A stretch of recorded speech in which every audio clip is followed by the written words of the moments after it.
Hey, what's happening, everybody? Welcome back to another episode of Comic Book Weekly. Got a good show for you here tonight. Of course, I'm Mike Spider Slayer, and we got two of my best friends right here. And I got Comic Uno and Brant Fowler from Only Good Comics. How you guys doing today? We're doing good. I know there's a lot of cool stuff to talk about today, so that's always fun. Absolutely. Yeah, absolutely. How you doing, Brant? I'm doing good, doing well. Good. And hopefully the viewers out here are doing very well also. And hopefully you'll have a fun show with us. Of course, always comment and, leave your questions and we'll try to get to you as much as we possibly can. We got a few news pieces, not too much news, but we do have more than 2 or 3, right? I think that's a plus at least anyway.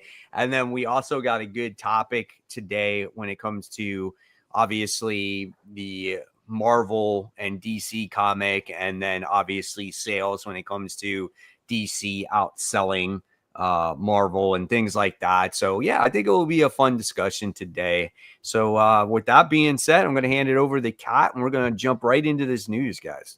Yes, we only have one media news piece, which is that Black Lightning's Tobias from the television show, his actor's name is Marvin Jones III, is actually going to be playing Tombstone in the new Spider-Man movie. And I actually thought this was perfect casting. It's interesting to see, right? And it's interesting to see the blending of the different universes because obviously he played such a great villain in Black Lightning to be like, okay, let's put him in Spider-Man.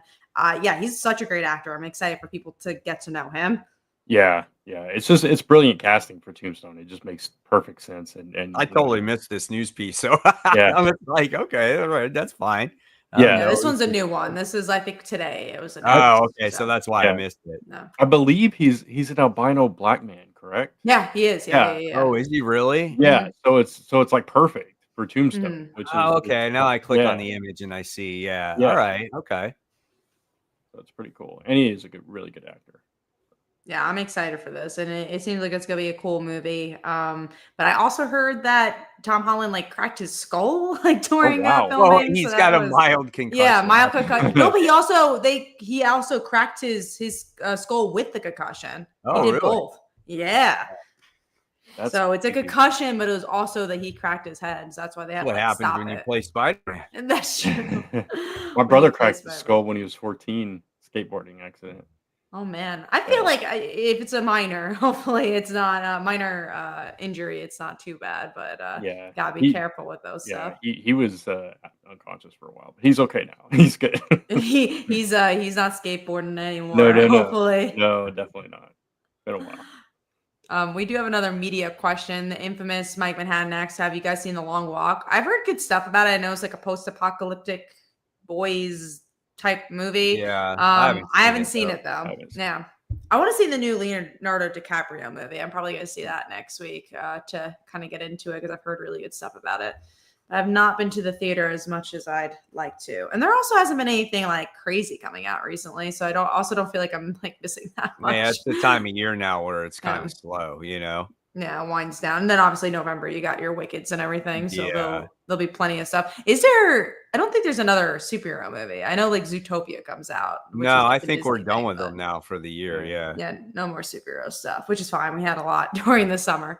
But yeah, let's get into our media news here. So Knull is getting his own comic book series and is written by Al Ewing, Tom Waltz, who did a lot of Teenage Mutant Ninja Turtle stuff. And then the artist is Juanon Ramirez. I don't know what they worked on the Eddie Brock book. Okay.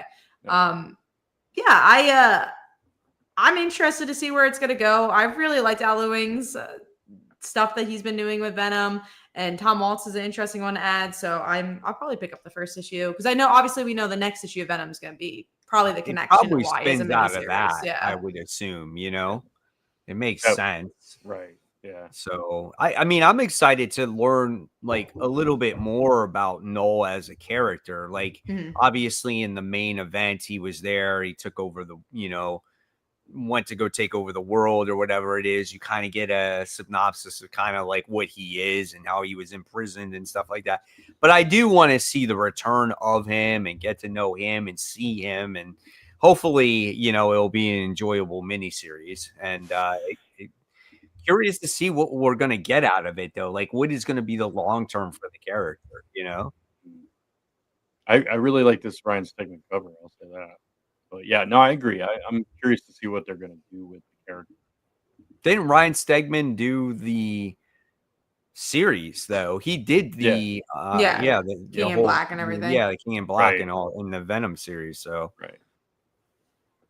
Right. Well, we're gonna move on to the next thing, which is we have 2 cancellations, and I'm always happy when they tell you about the cancellations. I think they're both bleeding cool that I found them out, but I hate when you just like turn the page and you find out the book's canceled. So it's Right. nice to get some warning. And it's Green Arrow and Birds of Prey. I don't think either I'm surprised by. I was a bit disappointed with the Green Arrow. I did not continue reading it, and it's always a shame to see those series canceled. And I think Joshua Williamson did the best with the character, and then kind of obviously went a little down when they got a new creative team. And Birds of Prey, I really like the book. I think it's a fun one, but it's also nothing that ever like hit my top 5 very often. It was very middling of the road, so I think that might have taken its time as well. I think you had to be fans of those characters like you and me, Pat, to really Yeah. appreciate that book. And unfortunately, it seems like there wasn't enough of us to keep that book afloat. But it lasted, quite a bit. That and the artwork was not as strong for like the first 15 issues. They had that like very jarring art style, which was the artist of West Coast Avengers, but the coloring was really strange for it. So I think that really took a lot of people out.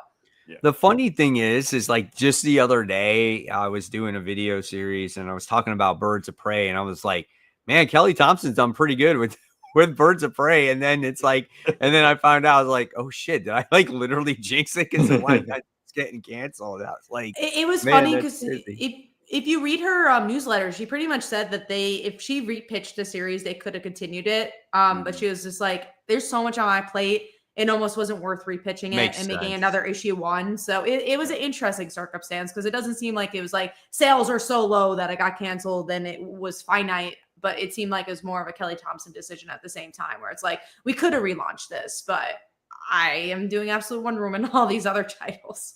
Yeah, I think Absolute Wonder Woman is her like main title now too. So it's like they're probably going to want her on there as long as she possibly can do it. You know what I'm saying? Yeah. And also she was saying in the newsletter that she was pitching another book, and she's like, obviously we don't know if it's going to go through, but if it does, it's going to be like a really big book. So I think she was also preparing for pitching another book on top of working on Birds of Prey. And also Birds of Prey had its time to sing, it got an Eisner when it was first out. So at that point, how long do you want to run to go? It's always that golden question, especially in superhero books.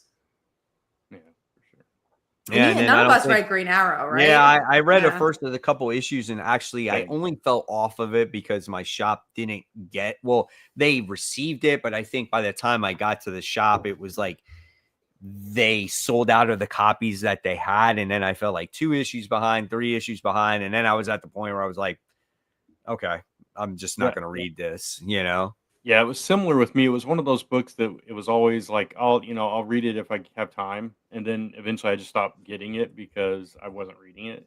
So, yeah. So.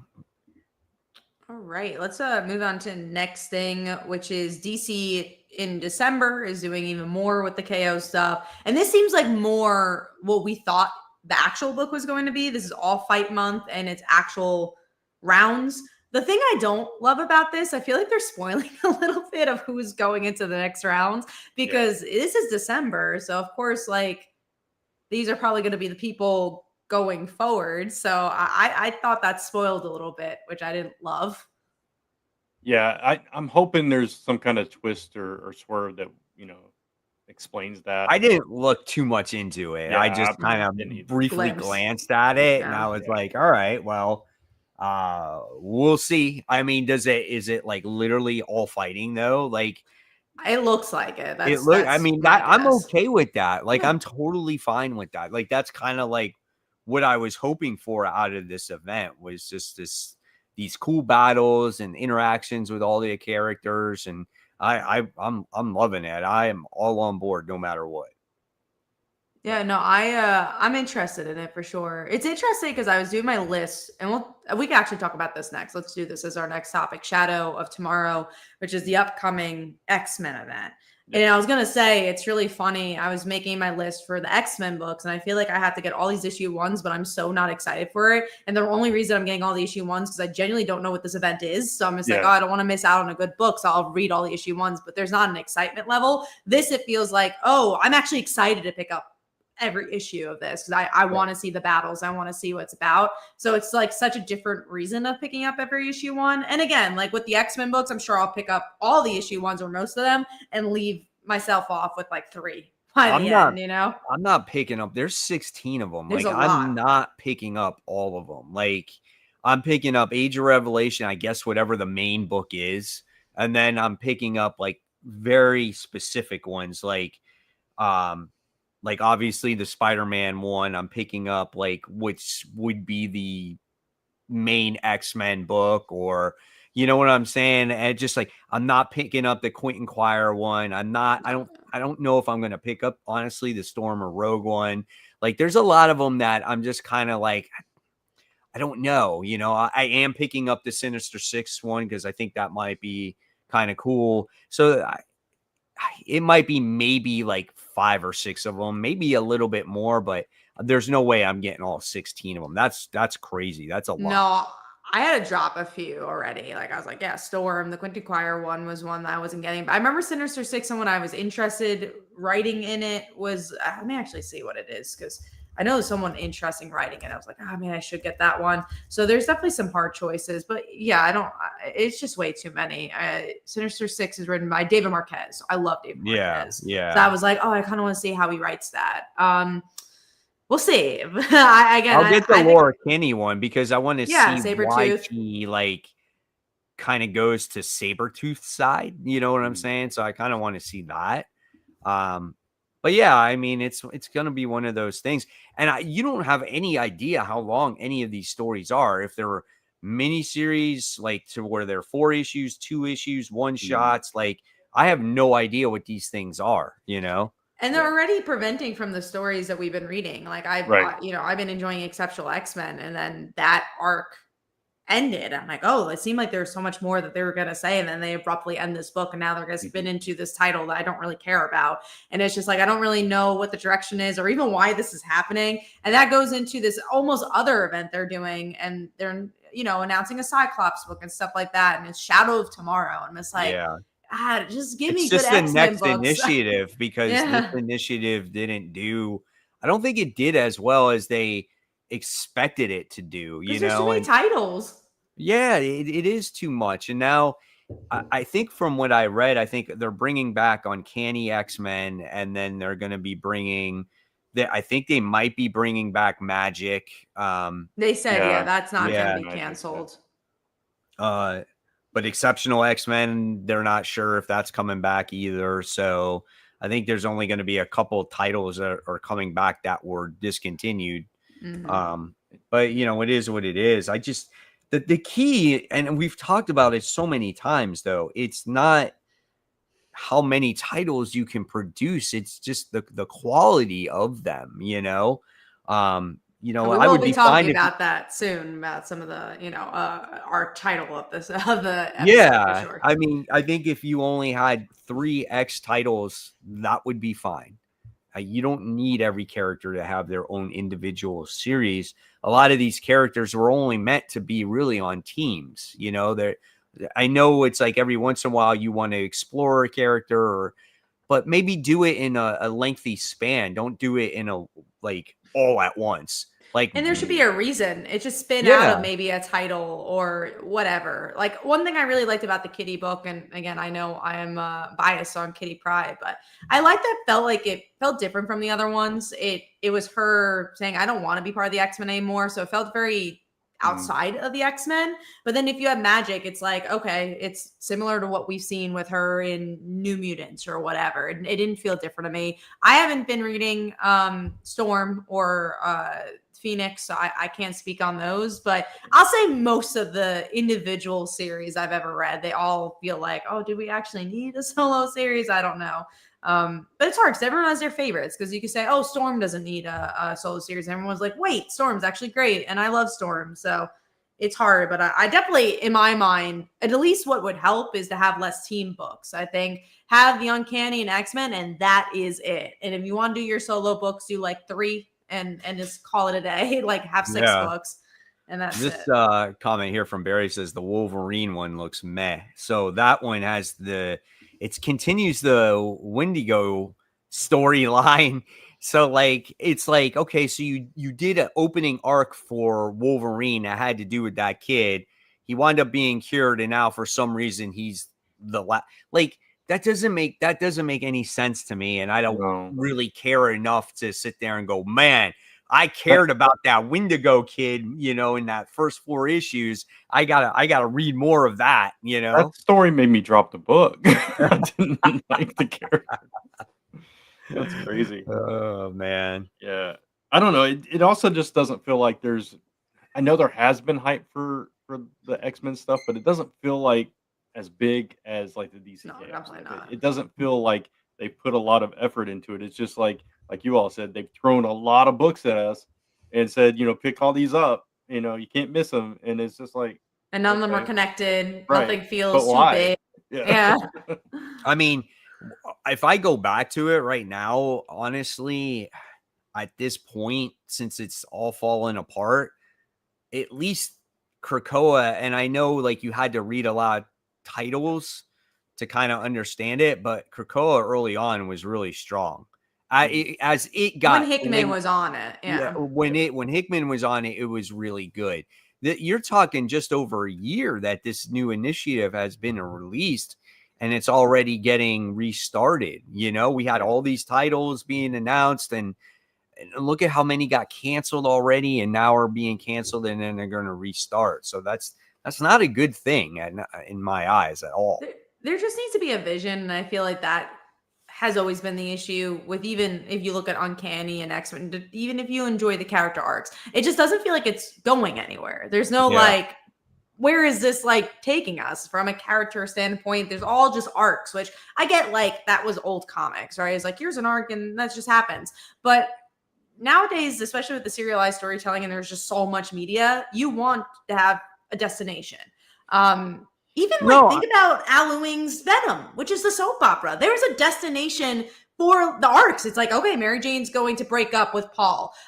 Mary Jane has to make a relationship with Venom. And then there's all these other characters around. Dylan. It's like, even with that being as soap opera of a book as it is, it still had somewhere to go, I mean, when you look at X-Men back in the day, though, like, yeah, they had their arcs, but the characters developed. Yeah. That's what made X-Men so popular, was because the characters had their arcs within the X-Men storyline, and the characters grew within the series. But that all goes to a consistent writer, and a writer that wanted to produce these great characters, right? I mean, and continue to develop them. And that's the problem I think that we run into, is that we get a new writer on a book like every year or so, and these characters don't really get a chance to develop. They tell literally one story, and then it's just, I'm done with the book, and let's bring on the new person. And then they have their story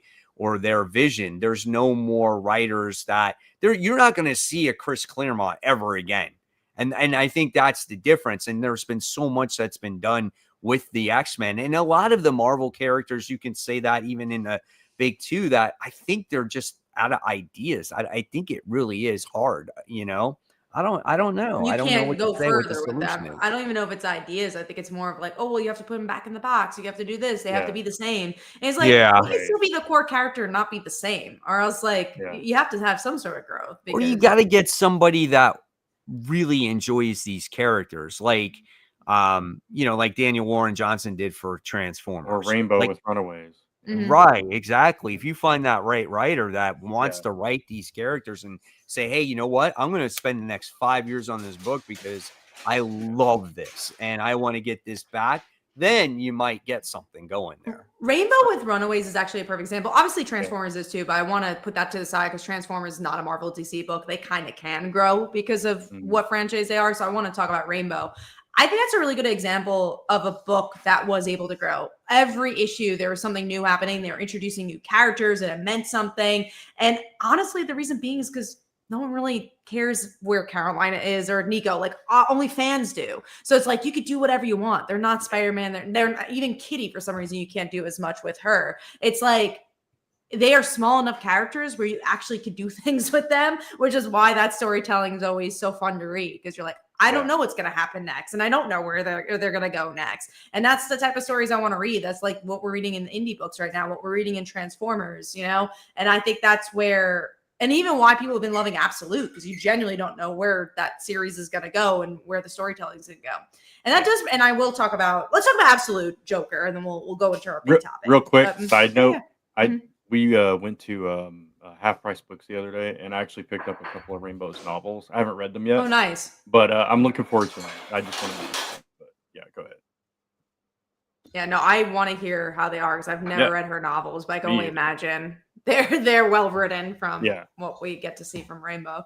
But yeah, Absolute Joker, it's interesting that I'm trying to find the link that we can actually get the look. It's funny because like all my friends that don't read comics but are on social media that I guess see some comic stuff, they're like, so what's this Absolute Batman? What's going on? And then one of my other friends was just like, oh, Joker looks crazy. And I was like, what are you talking about? I don't think the Joker has like really been a big part. And then I saw literally an hour later, it's like, oh wait, we actually have this big reveal that we have of the Joker. So let me see if I could screen share. Actually, Brant, could you screen share? Because I have a new computer and it's telling me I have to access stuff that I don't want to do right now. So let's the whole link. Yeah, just screen share the visuals of what the Joker stuff is looking like. But yeah, he looks crazy. You know, he looks like a true monster, which is interesting. Because I know he's shown up in the shadows in some previous issues, but I think supposedly he's gonna like really fully show up soon. December. How does he like even become that? That's like insane. That is crazy. So let me switch to some of the others. Do you guys feel like Absolute's a better single issue series, or do you feel like it's a better trade read? Because that was something I was trying to recommend to a friend where they love Batman, my business partner, and he's like, oh, I really feel like I should read Absolute. And I'm like, honestly, I feel like you kind of have the perfect way to read Absolute, because I feel like it's such a good trade read, because there's some issues that are a little slow, but then I feel like it to the full picture, it's really good. I like it as a single issue. I don't mind it. Like I don't ever forget what goes on in it after an issue. So I like it that way, and I like that it kind of gives me that old school classic comic feel. Like you get done reading an issue and you're like, dude, I want to see what happens next after this. So like it leaves you with a good cliffhanger, and there's something about Absolute that is just like it has the familiar vibe, but all these characters are just different enough to keep you guessing and seeing what's next, or what are they going to change, or what's going to be different about it. And, you know, for instance, this Joker character, like, oh my God, like what happened to him? And just like even Killer Croc in the last issue, like that was absolutely insane as well. Like I love that book. I do like the Absolute universe just in general. I think it's good for everybody. I think it's good for long-term readers. I think it's good for new readers. I think it's just overall it's fun and it's good. Because again, it's able to do something different, which I think is just again what we're just been looking for is like, all right, I just want a different type of storytelling and making Alfred who he is, and then having Martha still alive. And I think those are elements to be like, oh, this is cool. This is something a little different. And the artwork is really haunting. So yeah, I can understand why people love it as much as they do. And like I said, I do like the series, but I think it's like Walking Dead in some ways for me, where it's like the television show. I didn't read the comic as much, but like there's an episode out of like 5, you're like, wow, I get where they're building to. That was such a good episode. And same thing for here. Like I feel like there's a lot of build up. So, but once you get to that issue, you're like, oh, that was a really good issue, you know? Yeah, absolutely. It's also good because it's not just putting, the familiar version of Batman into another situation or another Yeah. world being the same person. It's completely reimagining the character, all the characters. And I think what I like about all the other ones too, and it's because it just does focus on them, right? It's just Batman, it's just Martian Manhunter, it's just Wonder Woman, it's just Flash, and you're really trying to develop these versions of these characters before you do any kind of team ups or crossovers or anything like that. So you have a good feel of these guys, Because so then it's it'll not feel really bigger overwhelming. too. What's Like that? then it'll feel When they bigger do once they crossover, do yeah. crossover. Right, Yeah. exactly. Because I know we have Absolute Evil coming out soon. I think that'll be probably the start of like, this is where it's connected. But now it feels like time. It's been over a year. You're like, oh yeah, now I kind of want to see where it's connected. And it feels, and I don't know, I think Ultimate Incursions came out this week. Did it? No, it came out last. It came out last week. That's like a perfect example of like the opposite of what you want, where like you're waiting so long, like Ultimate Universe is back, and then you have a book that's like not exactly what you expected and doesn't feel very I'm big. going after my kid's sister. Right. Yeah. So that's a good example. Come across the Ultimate Universe characters, like it just doesn't. Yeah, it doesn't go right.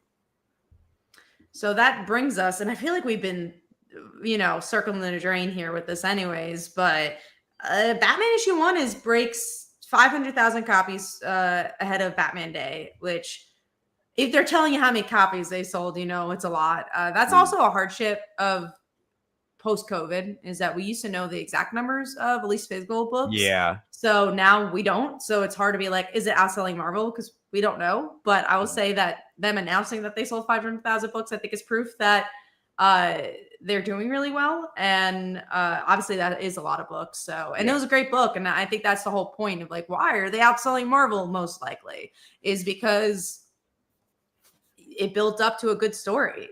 Oh, you got the big one? That's funny. Got the big one, man. This thing is just absolutely, it's like you can't imagine how big it is until you like open it up and like it's just it takes up my whole screen, man. No, it's a cool collection. Really is so awesome. Like I wasn't gonna buy it at first, but then I'm like, you know what? When you have it in your hands, it's just like, wow, it really pops up at you. It's just a kind of a nice. You got to figure a bag and board.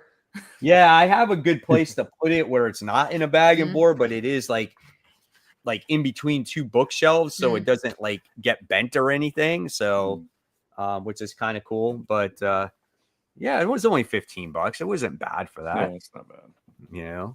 Especially because like a lot, again, you get an anthology, it's like $10. But yeah, exactly. But yeah, it's really cool to see. And someone described it as like anime, and I do think that's, especially with Absolute Batman, like that's what feels really big about it. And Batman issue 1, I think it was just Matt Fraction being back. It's been a really long time. You still have Jorge Jimenez.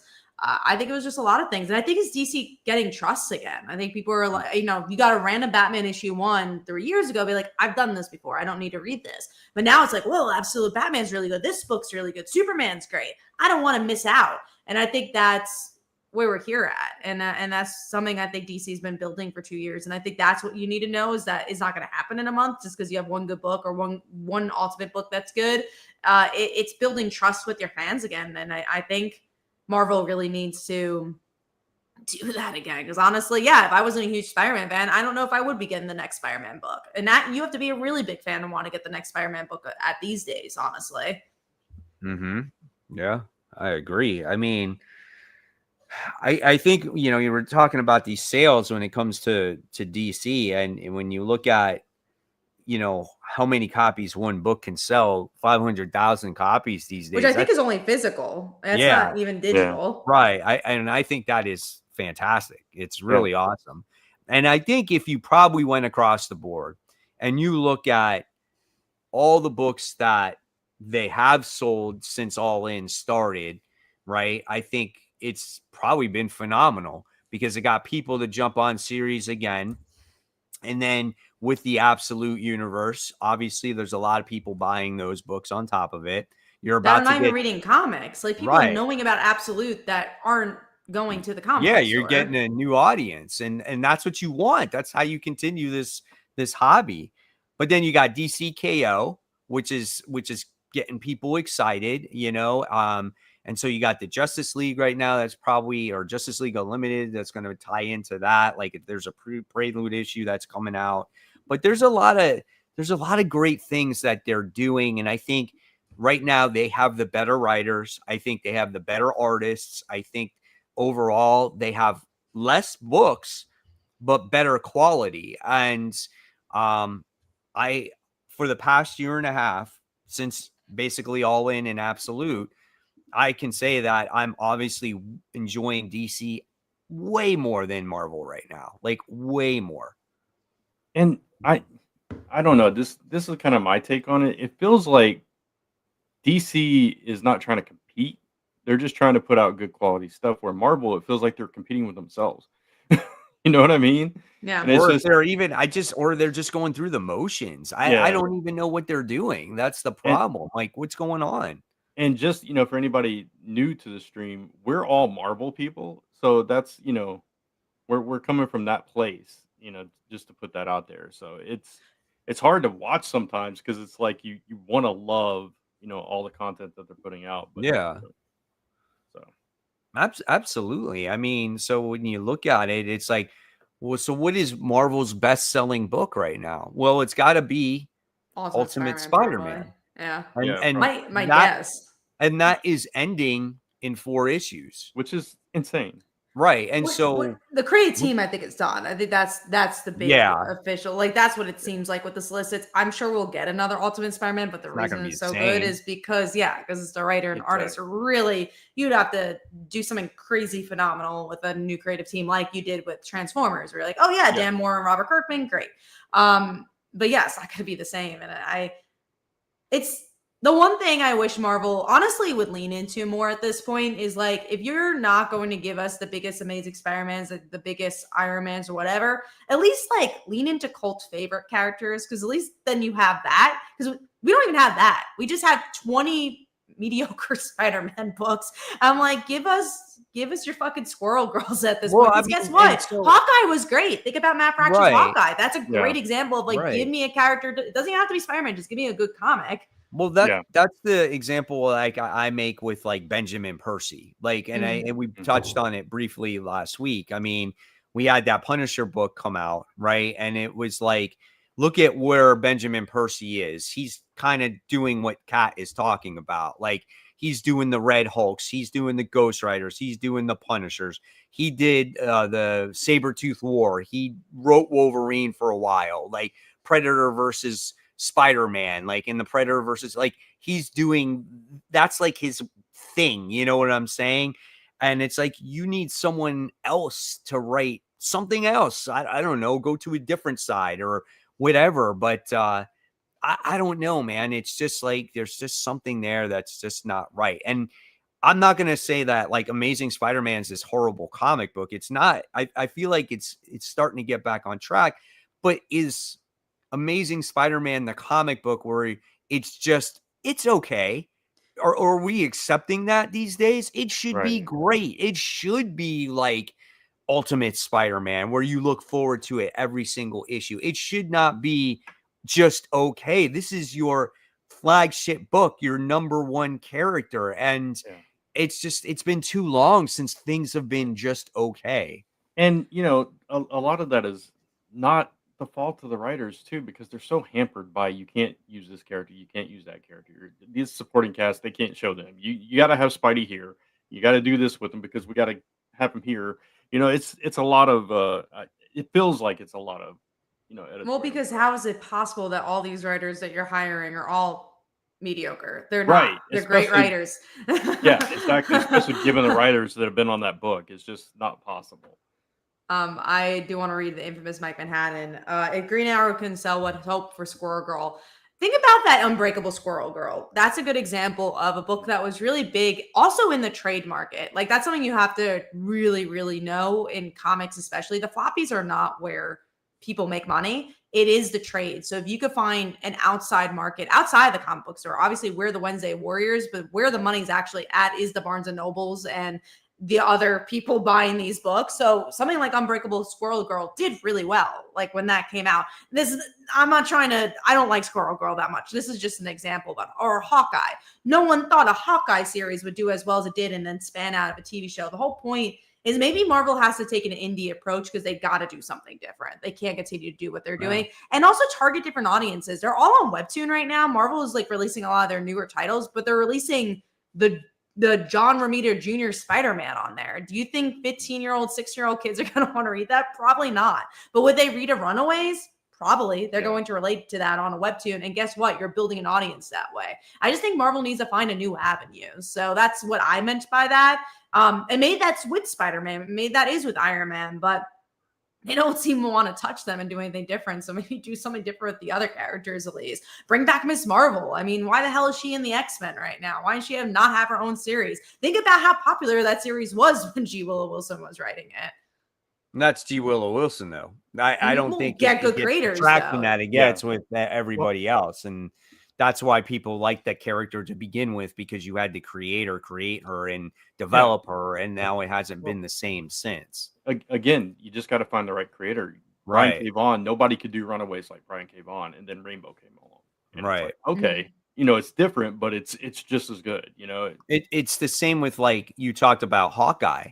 You had Mac Fraction go on there, but then you had an artist that put its unique spin on it. And you made it very grounded with Kate and then Pizza Dog and everybody else and the Track Star Bros and everything else. And so, like, that was such a fun series, and I absolutely loved it.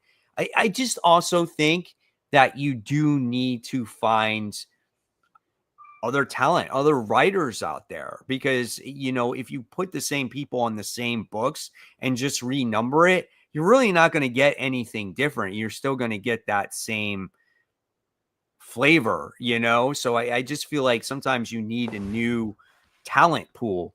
And when you do, that's when, like, again, we go back to Daniel Warren Johnson, because he's one of the newer writers out there, right? It took a little while for him to get discovered, but when he came out with Murder Falcon and then you guys started reading Do a Powerbomb, you're like, holy cow, like, look, like this book is amazing, and so it's just how it is, and then it's the same thing with, like, I'll put it out there, like Mark Spears Monsters.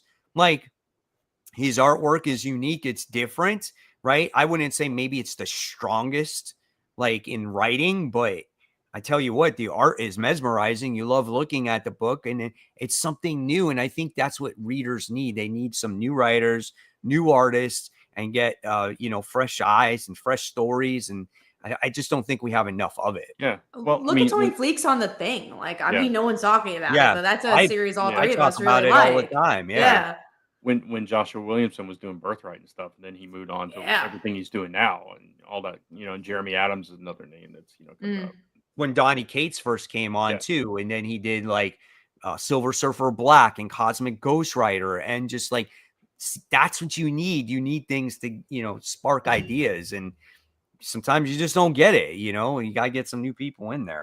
And if I'm being honest, again, I don't know the inner workings of Marvel, but from what I'm seeing, I feel like you need more books where the creator is pitching them and not the other way around, because it does feel a lot like Marvel's pitching other writers and artists, be like, can you do this?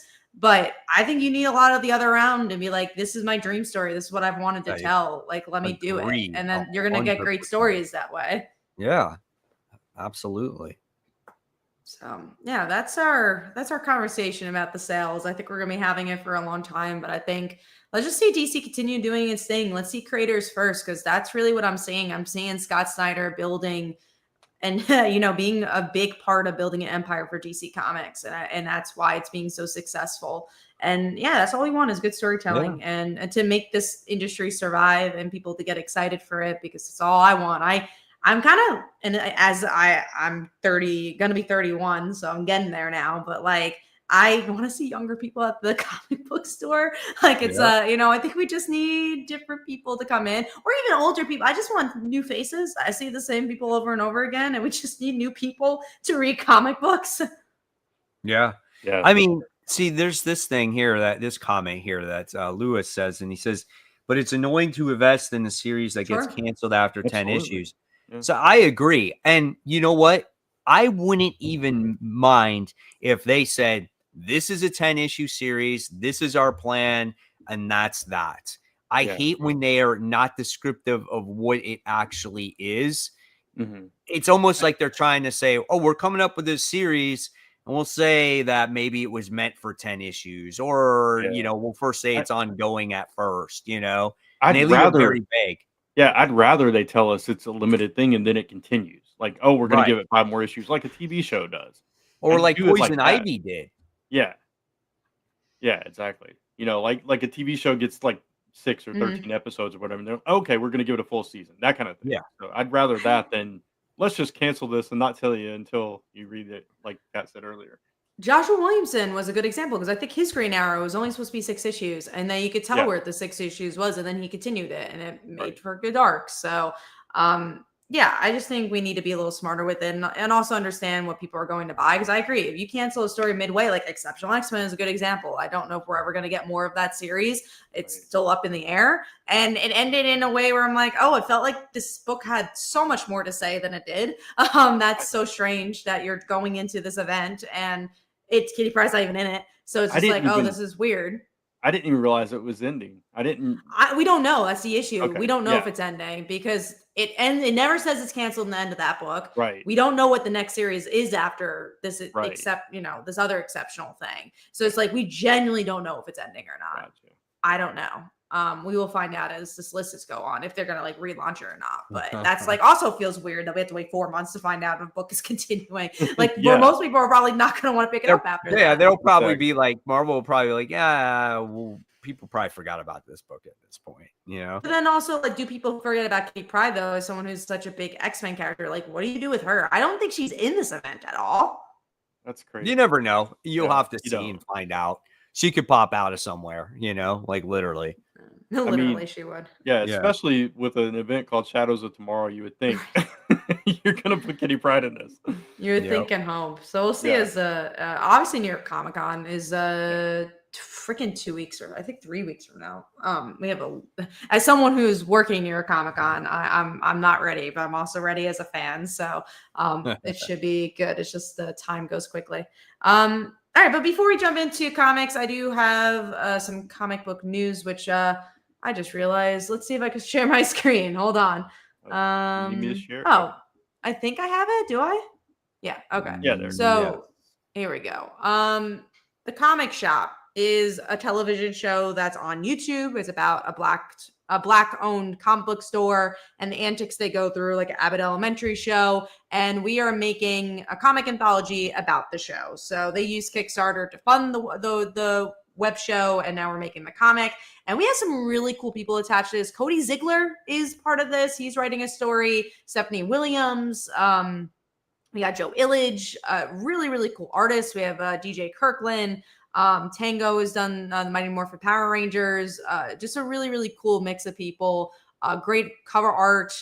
You can get stuff signed by the cast. So hopefully you guys will go check it out and check out the comic, support local, comic book store owners that make TV shows. It's a good show, and they use an actual comic shop to film it in, which actual is also black-owned by a comic black shop owner. too. Yes, Yeah.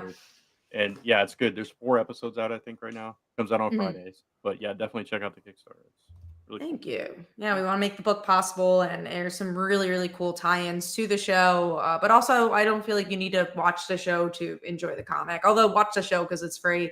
It's on YouTube. So if you're already on YouTube, go check it out. All right. I think we are going to go into our comic books. Yes, absolutely. So appreciate everyone that's tuning into the show tonight. Thank you so much for watching. Yeah, we're all going to dive into those comic books. If you guys just take a minute and just give this live stream a like, it takes not even a minute. It takes a second, right? Let others know that this is out there. And so let's go talk about some comics now. Let me get onto my screen here. So I'm ready to go. All right, so here we go. So we're going to talk about, before we get into Deadpool Batman issue 1, we're going to talk about Absolute Flash issue 7. So I felt like for issue 7, this book got back on track for me. Because of the art change too. Oh, Like, the you art just is gotta back stick to to this artist. It's back to normal. This was the original Yeah. artist that was on the Right. book. And I think this artist complements Jeff Lemire's storytelling really well. And it was just good to kind of see Wally. He's like at a crossroads right now. You know, he doesn't know where to go, where to fit in. And you get to see him maybe possibly join the Rogue. So I thought that was a really cool ending. And obviously they focus a lot on Wally's hunger because, you know, him using the Speed Force, he's burning 1 billion calories. So the dude's starving. But overall, it was a great issue. I liked it for what it was. I feel like people dog on this series more than I think is necessary. I'm one of them. I mean, Mm. because Me too. Yeah. the Go ahead. artwork in the previous issues was not very good. It wasn't even that for me. I mentioned it when we talked about this last, whenever we talked about it last. But just those, like the last, not this issue obviously, but the last like 2 or 3 issues before that were just, it felt like the same thing, you know, over Story and over again. progression. It was so slow. Yeah. Yeah. But yeah, go ahead, Mike. I didn't mean to interrupt. No. I'm glad you guys iterated that because I feel like people forgot the beginning though. Like as much Yeah. as like there's a 2-issue hiccup, like Absolute Batman had 2 issues that were slow. You know, like I feel like people are a little harsher on this book for some reason because obviously you need to pick something that's not a favorite, and I think it is an easy one to pick. But I like it. I thought this issue was really good, and I'm enjoying the writing. I also love Jeff Lemire's writing. It's very much in the style of writing I like. So, but also this art helps so much more because maybe you would feel the same way if it's that other artist. But here, the art like really breathes really well. I think it's kind of funny. It's like it's a flash book, and you almost hope for it to go fast because of the character, but yet it's moving very slow. Yeah. And that's kind of Jeff Lemire's style of writing. True. So like if you read what is it, Phantom Road, right? Is that what it's called? Yeah, it's like it's a very slow burn type of story as well. But at the end of it, you're always kind of left hanging going, man, I want to read more. It's kind of the same thing with Minor Arcana, right? It's like it's not a very fast moving paced book, but it's just like you're into those stories. But it's different because those are independents and this is the Flash and you want things to move along a little bit, you know? And also you're learning about characters in Minor Arcana, like you said, that you've never met. So like when there are those character moments, you're like, oh, I've never knew that about that character because I've only known her for 10 issues. With Wally, you kind of know everything there is about the characters. So when it is a little slower, you're like, oh, that's not a character moment. That's just the issue being slow because I already know stuff about Wally.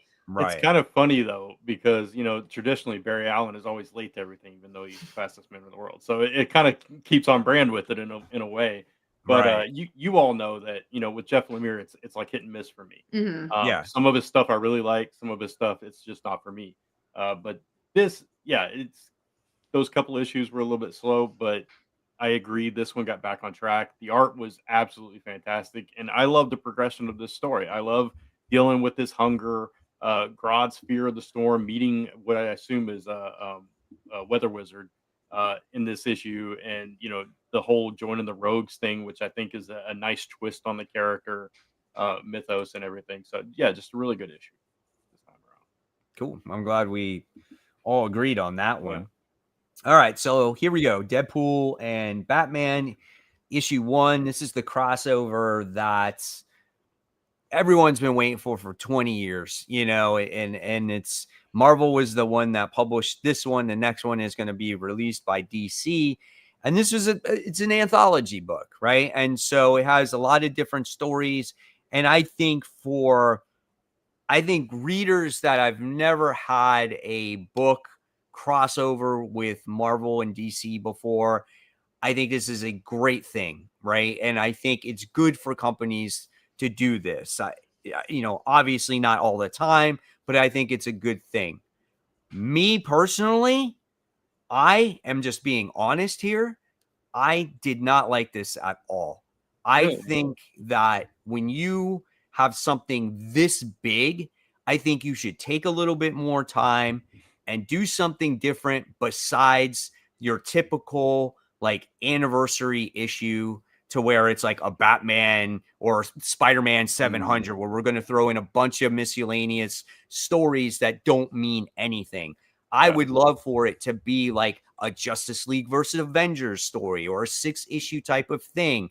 Anybody can put a story together for 2-3 pages, right? And the main story, I'm sorry, I'm just sick of freaking Deadpool, right? They And picked this, the wrong character in yeah, that regard. I think you could have had anybody else in there. This almost reminded me of like the Deadpool Wolverine series. Like it's almost very similar in my eyes. And I just didn't like the story. The story was very unoriginal. It's like Joker's going to take over the city. There's going to be gas that's released and we got to stop it.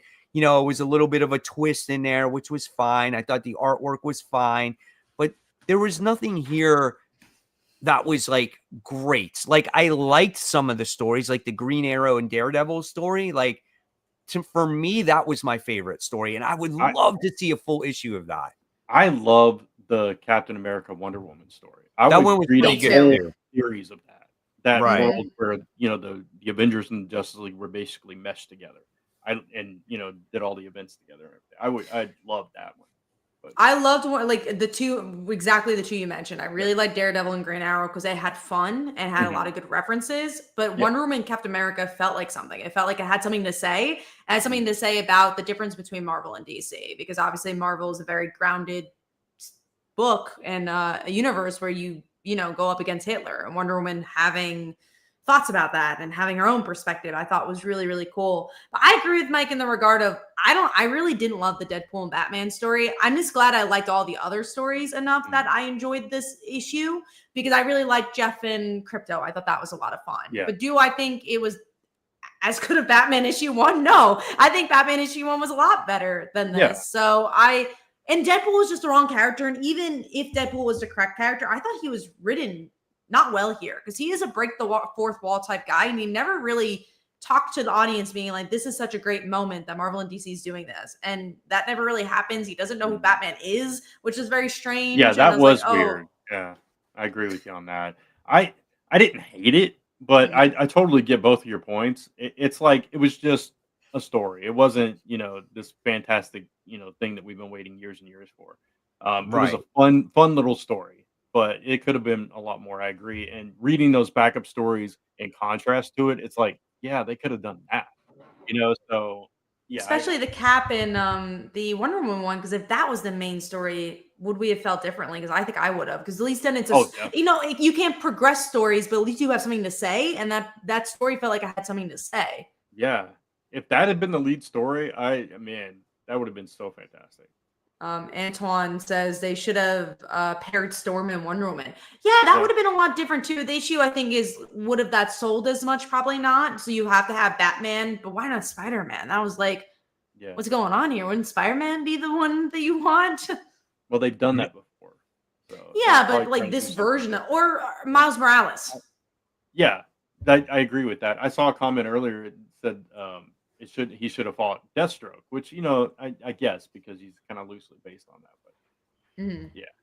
Well, we have the next issue that continues this, right? So we'll have another Deadpool. It's released Batman. from DC, right? Yeah. And so you'll get, you know, different writers on that from the DC side. I mean, just in general, it's just like, I don't know. I just would have loved something that meant something. Like, I don't know, the world is falling apart or whatever it is. And then maybe you have the heroes team up together, or just something that was like a full issue that involved more of the universe instead of it was a throwaway story. Yeah, just the anthology stuff. It's just like, those stories to me, just like they don't have room to breathe to tell the story. Just as you start to get into it, boom, it's over. Like you have the Rocket Raccoon and the Green Lantern story. It's like 2 pages and that thing is over. Then you get that Frank Miller Batman. That was the worst one of the whole. Like, come on, like seriously. And then, you know, obviously, then you got the big thing with what was it? Logo. I think that's what it's the matchup between Lobo and Amalgams.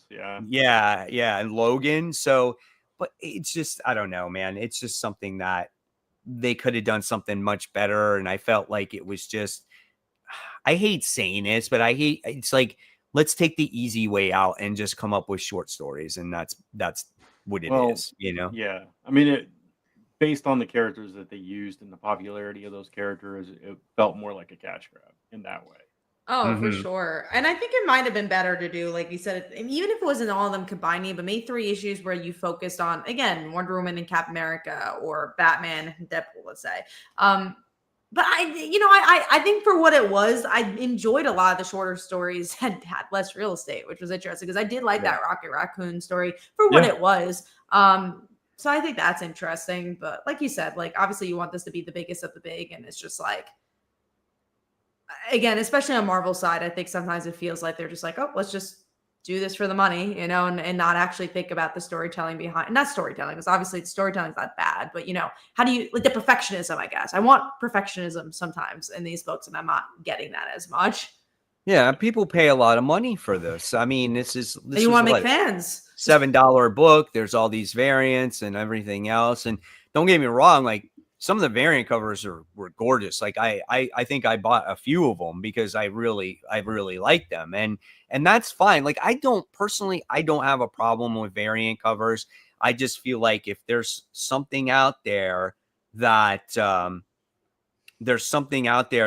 you want to buy, right? And you like that particular cover, then go for it. And if you want to buy multiple covers, that's your prerogative. I mean, that's what they're there for, you know? So the original crossover 95, which one was that? Because they're all jumbling together to me. I know there was the amalgam one, and I know there was JLA Avengers, but that was later, right? I don't I'm know if the looking at it, I don't JLA remember Avenger, either. I think the amalgam one was first. Yeah, the amalgam one was first. Right. So, oops. I read them all in back issues, so I didn't even know when they came out. I got JLA Avengers. Oh, I have the JLA Avengers in single issues. Yeah, me too. Same. And they're Yeah. but yeah, I've got all 4 of those. That was good. It could have been better, but it was good. I mean, George Perez and everything. So Wolverine and Batman was a good one too. That would have been a cool team up. I would have And loved Wolverine's obviously popular. Yeah, that would have been cool. No. You know. Oh well. Well, we'll see what happens when the DC one comes out. I'm still gonna buy it. It's not like I'm not gonna buy it. I still think it's a fun idea. Yeah. It's just like, again, you hope for something a little bit better when you don't get this too often. You know what I'm saying? And you want fans to be disappointed by it. Yeah. This was an interesting comment saying it's not even a spec book. That was something that was really interesting going into the store, is how busy it was of people you would not see because they all thought this was going to be a spec book, and all the regular customers like kind of cackling to themselves thinking like they're going to make so many copies of this book. That's not what. And it was funny because the DCKO preview ashcan was right in the front. And I was like, see, that's actually what's going to be worth money one day, is that ashcan and not the DC versus Marvel book. And the manager at my store said I did it on purpose. My store opened. I wanted to put the ashcan right there. My store opened like an hour early last Wednesday for this book, though. So yeah. I mean, it brought people in, and hopefully people are staying. That's all we care about. Yeah, exactly. Yeah. All right, so good talk there. So that all goes in with the the sales of DC and everything else. So it's good. I'm happy we had that conversation. All right, so then let's dive into our number 5. So I'll start with Kat first. What was your number 5? Mine's Fantastic Four issue 3. I've been really liking this volume, and I'm not even reading The One World Under Doom, and I still had a fun time with this, of them going up against Doom. I really like the character work here. Humberto Ramos really fits well for this book. I also like, it does feel like one and done adventures each time, but it also feels like it's building towards something. I just think it's well paced. It's I'm now understanding what people were saying about that previous run towards the end. Because it was like Fantastic Four is great, and I remember reading the first couple issues and being like, "Oh, I didn't love it." But now with this, I'm understanding what people really liked. It's a pretty good series. Like I like it. This issue I didn't like as much as the previous issue, but because it still does tie into the One World Under Doom stuff, and I'm kind of like, I'm at the point now with One World Under Doom where I'm like, all right, I'm ready to move on from this event. It's been going on for like the entire year. And it's just like, this book doesn't always connect to the One World Under Doom. and now all of a sudden it's like heavily involved in it again. So, I'm but sure it it was a doesn't help good that you've issue. been reading it too, because I have not read One World Under Doom since issue 1. So I'm like, I Yeah. don't have to deal with it every single month or whenever it comes out. So I'm sure it doesn't help feeling bogged down by that event. Right. Did you read it, Brant? Yeah, I did. Yeah, and I agree with you. I didn't like this issue as well as the first couple, but I did like the way that they kind of outsmarted Doom and Yeah. all that. So, but I agree. It's because all the One World Under Doom stuff, which I'm actually behind. I think I'm a couple issues behind the main series. I think this issue that most recently came out wasn't that strong, but the issue before was actually really good because it kind of reveals like where Doom was getting all his power from. So it was that was really cool. Yeah, to find that out. right. So, but no, it's a fun series. Fantastic. Okay. All right. So what is your number 5 then, Brent? My number 5 is Predator Kills the Marvel Universe issue number 2. So that was a pretty good issue. It didn't make my top 5, but I did like it. My only issue that there was like I felt like not enough happened, but a lot happened at the same time. Does that make sense? Yeah, absolutely. I totally get that. Yeah, it's I was teetering between like 3 or 4 books that are kind of teetering around that 5 spot. So it's one of those things. But I like that they kind of systematically took out the Fantastic Four, kind of comparing them to the like the brain of the Earth. They took out Magneto. They were taking all the heavy hitters, which I thought was smart. And it was just it's just like I don't know. The first issue was a little bit stronger because I think more happened in that one. Yeah. But this one, I don't know how to explain it. I think you did a better job of explaining what it's kind of weird because a lot, like you said, a lot happened, but not a whole lot of progression. It's like you're I seeing think all there's the too many major characters. There's just There too are a much lot they're of trying to characters. do. Yeah. right. You're seeing all these major players like being taken off the board, right? And that's what's kind of happening. And so you just go from like the Fantastic Four to the X-Men to the next group to the next group, and then that's it. That's kind of like the book in a nutshell. You know what I'm saying? Right. Had they had more real estate to work with, we could have probably seen a little bit more out of each one of those characters building up to that. But it was just like boom, boom, boom, boom. Yeah. But I like the systematic takedown of all these heroes. Yeah. The Magneto one was good because it was like the opening one, and it's just like, oh dang, like you can take out Magneto that easily. Like that's tough right there, man. So we'll see what happens. I don't think it's as strong as Spider-Man, but we'll see where it goes. I agree with the Spider-Man one was good because again, it's not an entire universe; it's just one character. So that was. That's what I don't love about these events, but we'll see. I think I'll get the next because the art's pretty good and like it's a fun series. All right, and then my number 5, I was flip-flopping between a few books myself, but I decided to give it to this one because this is a new series, and this was Leah Williams' Voyeur. It's Ignition, right? Yeah, from Ignition. I didn't get to read that one. I read Murder Podcast, but I didn't. Yeah, so this Murder one. Good? Yeah, I liked Murder Podcast. Yeah, Murder Podcast was pretty good. Yeah. Especially for you, Brent, who kind of likes the murder mystery stuff. I actually think you'd like it a lot. And there's like a good ensemble in it too. Cool. So what Voyeur is about, it's about this guy who's like head of security at this high scale resort. And it took him a while to get to this job.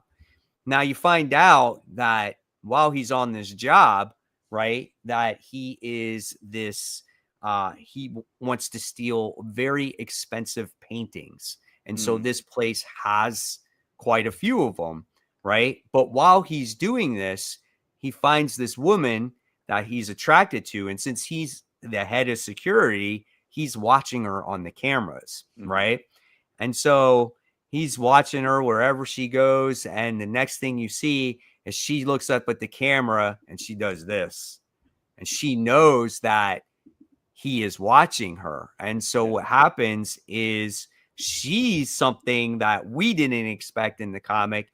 And she wants to join him in his mission of stealing these these very expensive paintings. So Okay. very interesting comic book. Yeah. Sounds like something I would probably get into. Yeah, as well. it's good, and like I said, Leah Williams writes it, so Yeah. it's a very interesting book. It doesn't bog you down by any like intense dialogue or anything, but Yeah. I liked it. I thought it was a good read, and I think Ignition's off to a good start. They got a couple of good books going for them. Yeah, I was about to say everything I've read, as far as descriptions from their books seem really solid so far. So. All right, so let's talk about Teenage Mutant Ninja Turtles, Casey Jones, issue 1. Yeah. So I did read this actually digitally. I'd even cover it on Worthy Ones because I read it after the fact because I was like, oh, it's Casey Jones. I'm like, let me see what this is. There wasn't enough here for me that I agree.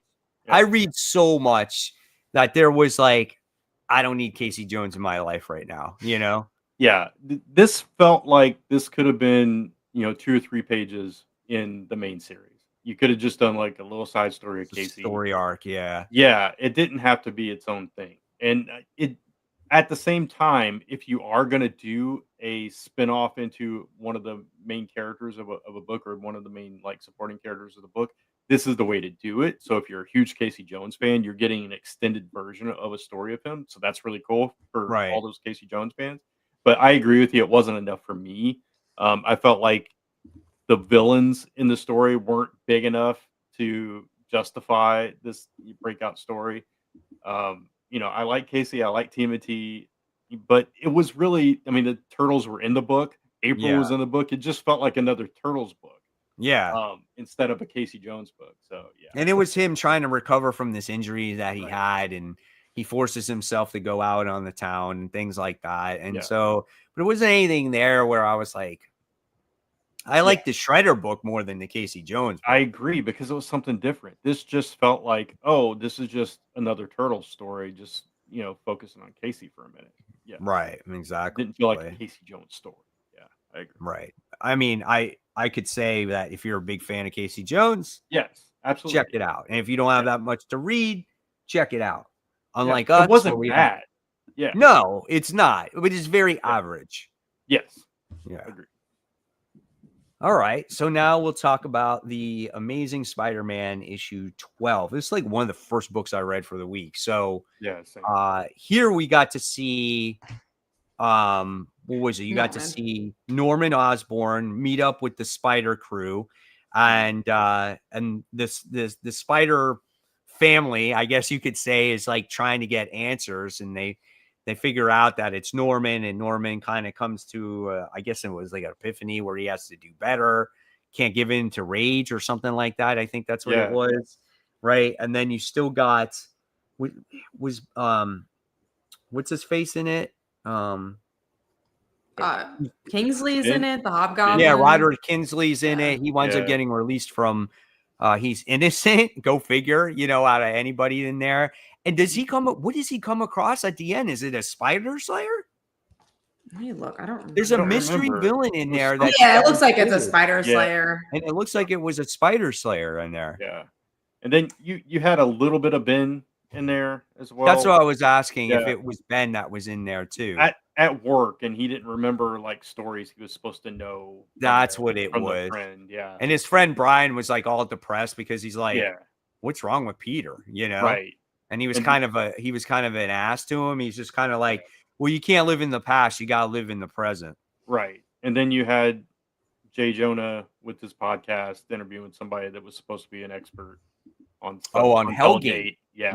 Yeah. That's right. You had that little bit that opened the issue. Yeah. So you had a lot going on in this. I like that we didn't have John Romita Jr. because it shows, and also and focusing on Norman, because I genuinely feel like he's been the best part of Amazing Spider-Man in the past couple of years. So that's why this was like a decent issue. You got the other Spider people, you had Norman, you had good art. Like again, it wasn't my top 5, but it was decent. It was better than what I've been getting.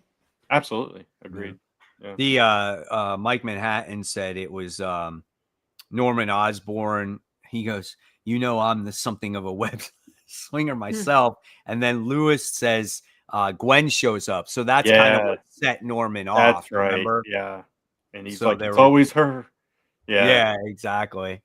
So yeah, I mean, it was good, and then there was no Peter Parker in this issue, right? There was No, none not in at this all. one. No. Yeah. I don't think so. So I the don't know how next they're one we're breaking that doing, apart. They're doing it issue by issue, like you're I saying. think they're alternating it. Yeah, it seems like it. That's Yeah. crazy to me, but I guess because it's bi-weekly, I Yeah. guess fine. Yeah.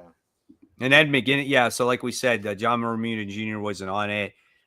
It was Ed McGinnis that did the artwork in here, so that was fine too. So if you're going to get Pepe Larraz that does the next issue, I'm fine with that. I mean, I Yeah. have no issues with that. So that's good. So we'll see what happens.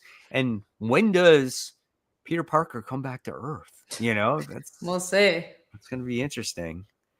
All right. So now we go on to our number 4, and I'll kick it off with Brant this time. What was your number 4? Mine was actually Miles Morales, issue 38, I think it was. This was Misty Knight, and Black Cat taking on these new villains, or actually teaming up with them by the end of the issue to take on this new wannabe gangster. I feel like these past couple of issues with Black Cat, the book's kind of gotten back on track for me. It took a little detour with the Anansi stuff that I wasn't really into, but this seems more like what we were getting at the beginning of the series and stuff. So I really like the team up with Black Cat here, and we got this new White Cat character and this girl that controls these like ghostly foxes, which that's kind of cool. They're kind of interesting characters, and so yeah, fun issue, and the art was really nice in this too. So Glad you liked it. I did buy this and I did read this, and I still couldn't get into it. Like Okay. because I didn't read the last story arc at all. And so you're when kind of I got disconnected to it now. I was disconnected. I couldn't get into it. And I'm like, oh wow, we got these characters, which I can appreciate what they're trying to do, because we've always said we need new characters, we need new adversaries. Miles needs to be his own character. Yeah. But at the same side, I was just kind of like, don't really care about these guys. And then I was like, and then Black Cat's in here now, and it's just like, I don't know, it seemed just a little bit off. And I almost feel like, and this is just my opinion, this could be just me, I almost feel like now, like Cody Ziegler's trying almost too hard on this title. He's trying to give Miles all these different powers and all these different things, and trying to put in all these different characters. And I feel like we're almost starting to forget what Miles is and where he came from. I could see that point. At the same time, I feel like this 2-issue arc so far kind of did what the beginning of the series, where we got his, like you said, entering new characters into his kind of rogues gallery or whatever. Right. I felt like we were getting back to that kind of thing. Whereas that last arc, I didn't read all of it either. I kind of dropped off and picked back up with the Black Cat story. Right. So I get your point there. But this felt more like that. Like, okay, we're going to build up his world and introduce all these characters. It almost seemed like this Inari, I think was her name, might be a new love interest for him too, even though he's got the Vulture's granddaughter and all that stuff. Right. He seemed to kind of be interested in her a little bit. I mean, I almost feel like this book now is like suffers the same thing that like Laura Kinney Wolverine did, where it was like it's almost like a team up book. We always have somebody teaming up with him. Yeah, because you had the Daughters of the Dragon and Black Cat, and now you got these characters he's teaming up with as well. Misty Knight's in it, you know what I'm saying? So it's like, yeah, I get it. You got to have a supporting cast, but your supporting cast doesn't have to be superheroes. True. Yeah. I did like the scene where Felicia and Misty show up to pick Miles up from school in front of all his friends. That, for me, that was the best part of the whole book. That was hilarious. Yeah. And Gonki gets left behind. He was like, it should have been me. Should have been me. Yeah, exactly. Yeah, exactly. Okay. Kat, what was yours? Mine was Absolute Flash. We already talked about it. Okay. That was very, very quick. Sorry, Kat. At least it was Flash and it was quick. My number 4 was Exquisite Corpses issue 5. Not as strong as the last issue, just because of the characters that were in this one that were used. Because they're not my favorite ones in the tournament so far. But it was still a really good book to see what happens to those characters. And I like how this one really continued from the last one as we dealt with the used car salesman and like his coworker trying to escape from the fight from last time. Right. And what happened to that guy? Oh my gosh. I was like, what the heck, dude? That's totally insane, you know? Oh man, I didn't get to read this, and I tried to get it digitally, but the digital version doesn't come out till tomorrow. I was like, oh Geez, man. yeah. So read it, you'll like it. Yeah, yeah. It's good. I just like the last issue a lot better, personally. Gotcha. Yeah. So, all right. So now we're gonna move on forward here to Marvel Zombies Red Band Edition. So me and Kat read this one. Brant didn't read this one. I think What that's did you okay. Yeah, no, I don't know what I was expecting because obviously it's just a Marvel Zombies book, but I just didn't get anything out of this. I thought the artwork could have been stronger. I don't think there was that much to play with here, except that they're turning into zombies. It just is so forgettable to me. I didn't love it, and I'm surprised because it's the same writers as Kill Your Darlings. So I was excited for it, but I couldn't get into this one. Yeah, this was a Marvel Zombies that took place in the Silver Age. That's when this happened, when the Fantastic Four takes off in the spaceship and the rocket, and they come back home, and then they're zombies. Spider-Man right? too. But the thing is like Spider-Man. they're smart zombies. They still can talk. They can still do everything, but they just have this hunger to take over and eat people, right? Gotcha. This is a Red Band book, and this book did have gore. But the problem is the art wasn't as strong as I thought that it could have been to really get that gore factor, right? So if you looked at Punisher, that book had a lot of like grotesque things going on. And when you have a Marvel, stronger too, right? And when you have a Marvel zombie book where you focus on zombies eating people, you want it to be as gory and gross as it can possibly be, especially since you advertise it as a Red Band edition. And to me, the art just missed the mark there. You know what I'm saying? So, and it did have Spider-Man in there before he was Spider-Man, before Uncle Ben died and all that stuff when he was in the wrestling circuit. And then you just get to see these zombies everywhere. You know, I don't think it was, I'm not going to say it's like the worst book ever, but I was definitely disappointed with it in my personal opinion. It opinion. didn't get me enough to want to get issue 2. Yeah, I think I'm going to pass too. Especially because you had Predator versus the Marvel Universe come out the same week. And again, neither released this issue for me from the Predator one was okay. I'm not saying it was top 5 material, but I think because the art is so much stronger for the other one and the kills feel a little bit more distinct, I'd rather pick up that than pick up Marvel Zombies. Yeah, I don't typically get the Marvel Zombie stuff, and I'm glad I didn't, because if I'd known it was that creative team, I probably would have. That's why I picked it up. Yeah. So, yep, just a little bit disappointing there.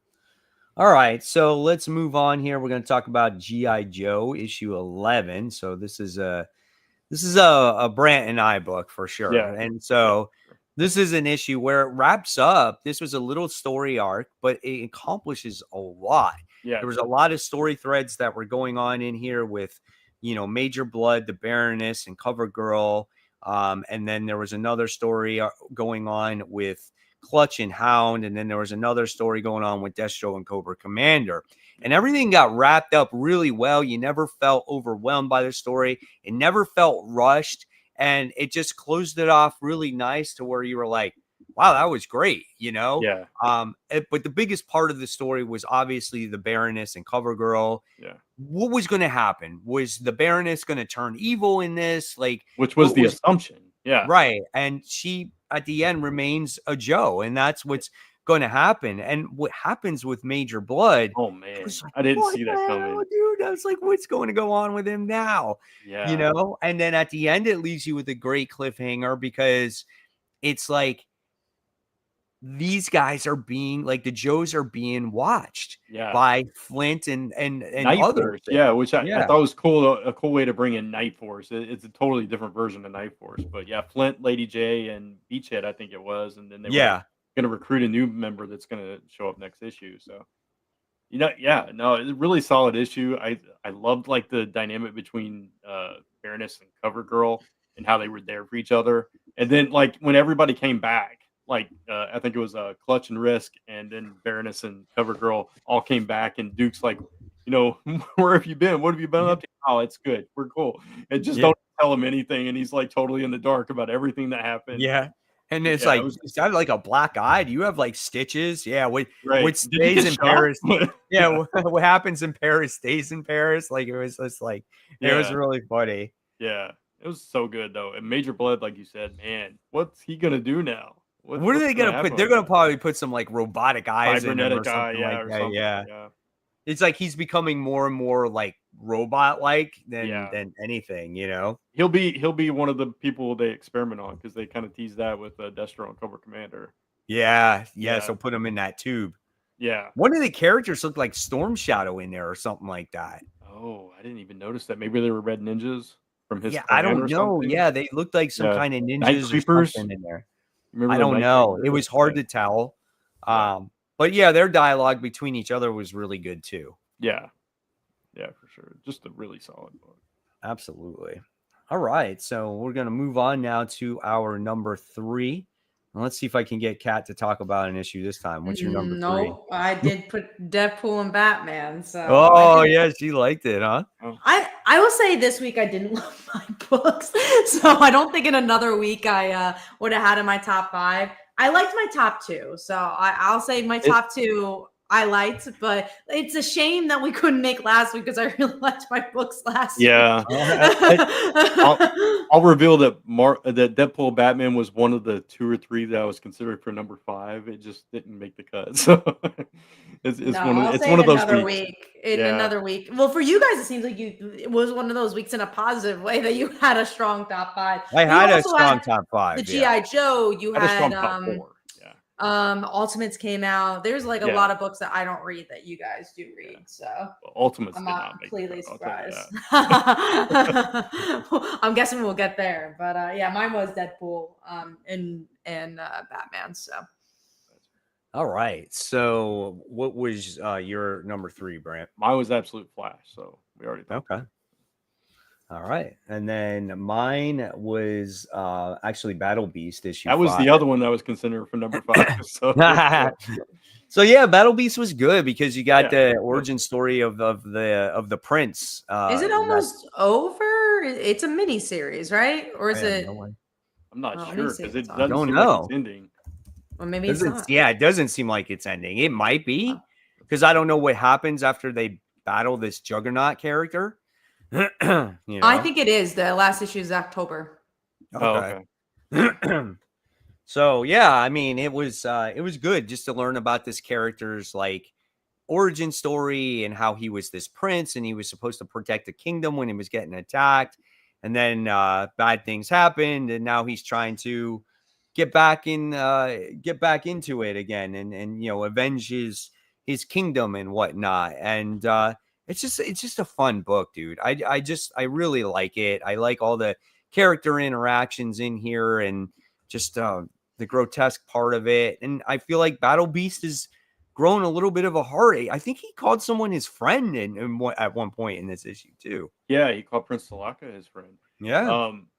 The solicitation text for it says end of story arc. So it Okay, so he's just taking like a big hiatus, which makes sense with the creators on it. So yeah, so I guess we'll see. But yeah, no, I like this issue too, and like you said, he's coming around. He's making friends now. He was like, you squished my friend. He like paused it too. He's like, my friend. Yeah, it's like a revelation to him in the process too. So yeah, I heard that Skinbreaker that comes out tomorrow is going to be very like Battle Beast-esque, which I'm interested in because I was not into Battle Beast, so I'm excited for the Skinbreakers. So we'll see. Yeah, we'll definitely be talking about that a little bit. The other moment that was in this book too is like Battle Beast goes into really good detail about what he goes through on a daily basis about controlling his primal rage. his primal instincts and his anger and his hunger issues and all these different things. So it was like it dove a little bit deeper into the character too. Yeah. I want to mention this comment that they heard it was filler and totally derailed the momentum. And I would say that last issue was a little bit slower because it focused more on Prince Salaka and all that stuff. But I think this one picked back up. You know, you got a little bit of the Prince Salaka background too in this one, but it kind of flowed into the story with Battle Beast in the present day. So, yeah. Oh, okay. There you go. Oh, there. Okay. Yep. And that Nice. makes sense. Someone, because I was looking Yeah. at League of Comics to see when it was releasing, they were saying, "Oh, should I be worried it's not in December?" But if it's 3-month break, then it'd probably be January that's solicited next. Yeah. That's good. And I Yeah. almost mentioned that earlier, like we were talking about Marvel and stuff. And I was like, I almost wish they would take that kind of approach, Right. like companies like Image do, where you just take the break, announce the break, you know, and then we're good. So, but, yeah. Mm-hmm. I agree. Like I look at like, even Boom. I think Minor Arcana had like a 3-month break, and Yeah. I hardly noticed. I was like, I got into Right. the book right away, and I'm like, okay, cool. I'm here. Like I'm reading it. All right. So obviously we just talked about Battle Beast. So we'll talk about Ultimates issue 16. Brad said he didn't like the book. I actually liked the book. I just I said it actually didn't make my top 5. I didn't love it, but yeah. I But what liked did you it. like about it? Yeah. Okay, so I liked my biggest thing lately is it's been doing has been introducing characters, right? Exactly. And so in this one it does, but it doesn't introduce a hero. It introduces a person on the outside, a person that believed in their movement. So this Yeah. was a grounded character. This True. was not a hero, and that's what I liked about it. And I like Yeah. seeing her story on her believing in their movement and her living in fear the entire time of her being taken away. I like that. Like her best friend got taken away. Yeah. Then the hand comes and they blow up her parents like right in front of her, and then Yeah. she's on the run.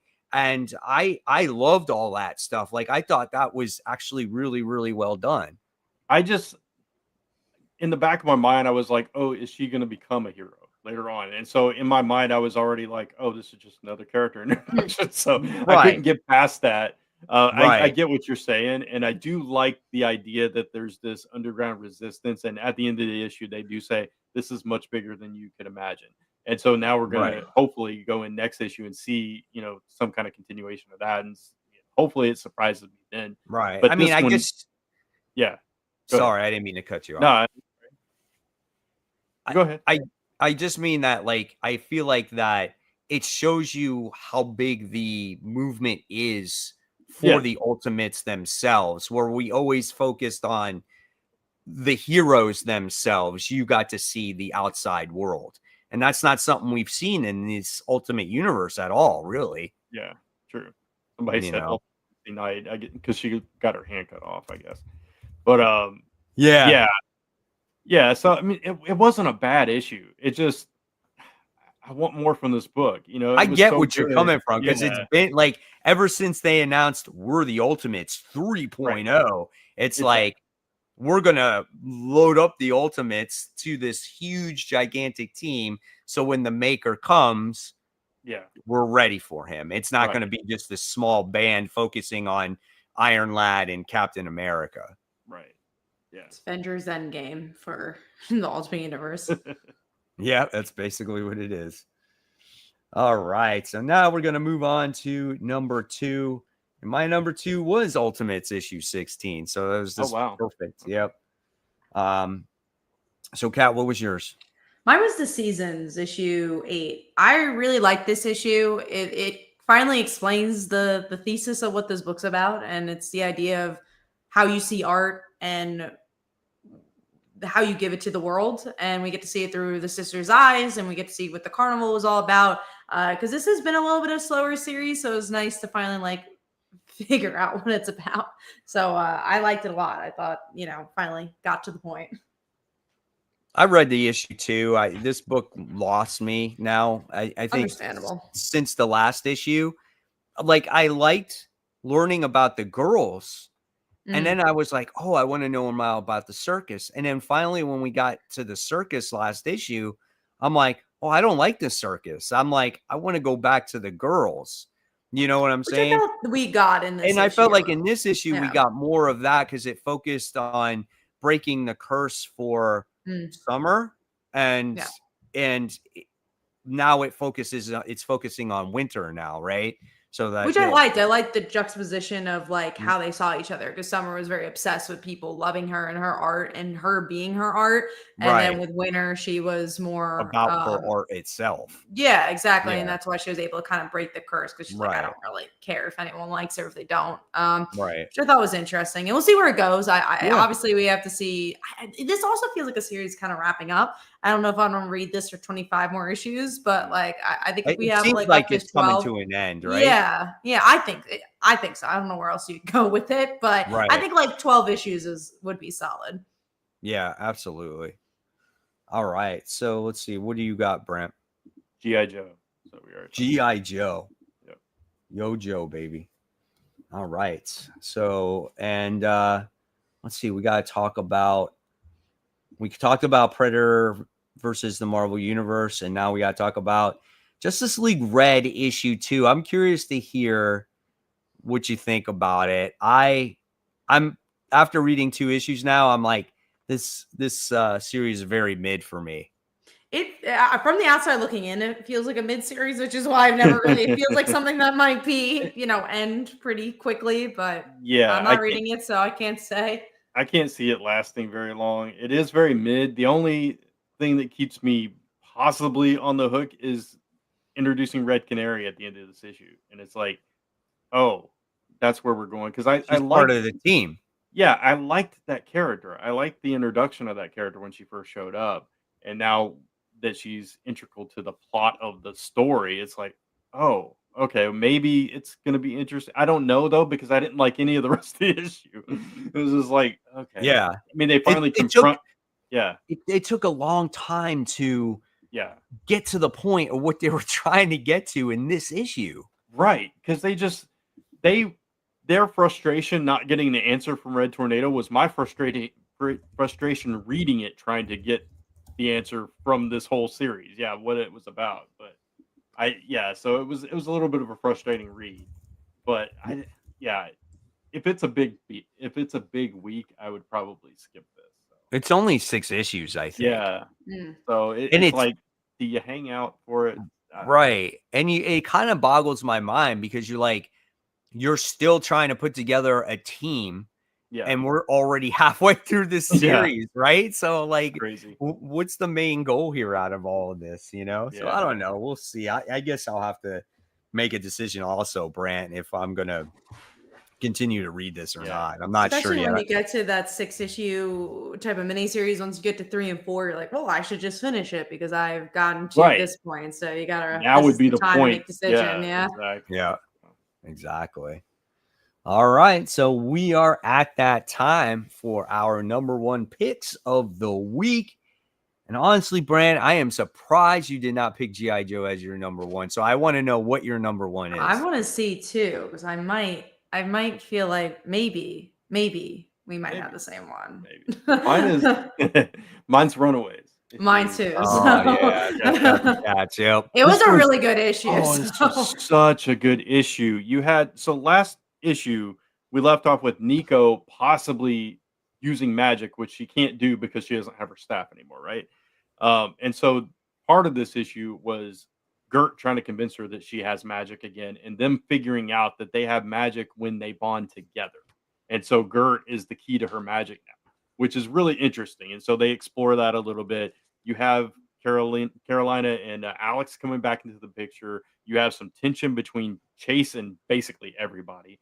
There was so much going on, but it didn't feel overwhelming. It felt like there was all these little character moments that you got built up. And at the same time, you have Doombot basically sacrificing himself to save the team at the end of it. So saying very nasty things to the team, which was very fun. It's like, you got to work on this and that. But no, I agree. It's like classic Runaways, and only I feel like Rainbow has been able to get since Brian K. Vaughan finished. And this is what I mean is like when Rainbow's at her best and why I hate when she has miniseries, because she's really good at building things up. So that last issue was very point A to point B. It's like, oh, that's a shame that we're building that. But then we get to this issue and you're like, that's why she did it. And it's such a perfect issue. And I that's what I mean from what I'm talking about with Marvel. It's like, give different types of titles, because this is Mhm. going to cater to an audience that isn't reading Spider-Man, isn't reading maybe other titles, and you're gonna get different readership. And Yeah.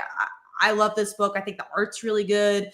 And it also, like we said, it feels like it could do anything because it can. You could like have freaking Carolina go into space for 7 months and it doesn't matter, you know, because it's like you could do whatever you want. And that's what's so fun and exciting, is like great character moments, big moments. And yeah, it's Rainbow at our best. I really like this issue too. Oh, it's such a strong issue. And when Chase comes back and he's like arguing with everybody, he's like yelling at Molly because she's on Click Clock when she's not supposed to have it. And, you know, Alex is trying to save everybody, but everybody hates Alex. And it's just so much. You know, it felt like you're watching this group of friends and not, you know, frenemies and different things, just kind of, you know, deal with life in a superhero world. So it's just, really good. Good stuff. I'm glad. I was curious to see if it was going to be on your list and when it was. Yeah. I was like, I think it might be your number one. I'm sure you thought the same for me. So it's very good. We do have a question. Oh, I will say we won't be talking about Red Hood, but to the political point. But I'll say from the comic point, I wasn't gonna pick up issue 2 anyways. I didn't love the issue, but we'll not be touching the political point of it. I did like it, and so that's all I'm gonna say. I like the story for what it was, and there you go. Then the only thing I'll say about it is just like I felt like it could have worked as an indie book. That's the way I looked at it. Okay, I can see that. Fair. The art was good. I actually like the art, and the only thing else I'll add is that it's really a shame that Batman Hush didn't finish before, because it also felt out of sorts that it was connected to Batman Superman Hush. Unchained Part 2.